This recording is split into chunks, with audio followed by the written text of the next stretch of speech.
喺歷史嘅長河裏面，15年其實微不足道，但係呢15年，小城經歷咗好多嘅變遷。99年回歸嗰陣，我年紀仲細，對回歸嘅感覺有啲模糊。不過我知道嗰一日對我哋每一個人嚟講都好重要。回歸後，澳門一直變化發展。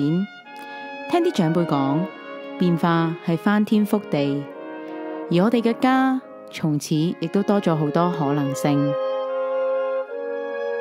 冇變嘅係我對呢個城市嘅愛，我都越嚟越愛呢個城市。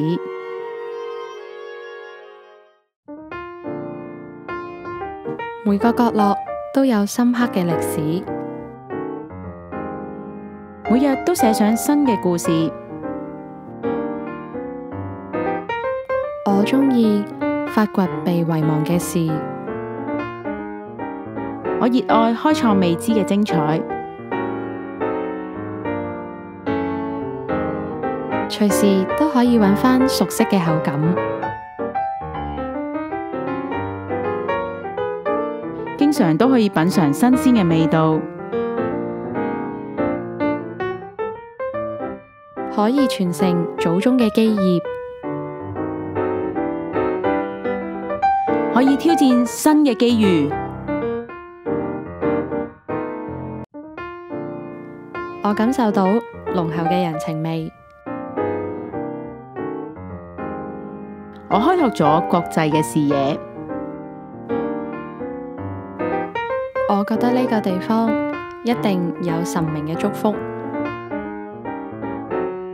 或者係呢度嘅人樂天知命。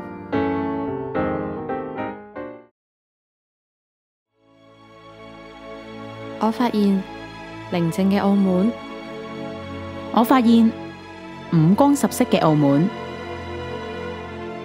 我發現藍色嘅澳門，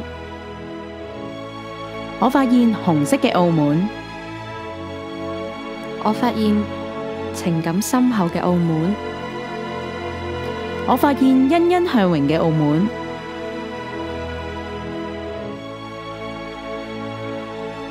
我見到充滿葡萄牙色彩嘅澳門，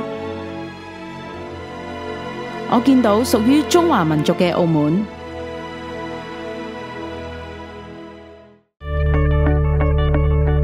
唔知聽日嘅澳門又會有點樣嘅變化呢？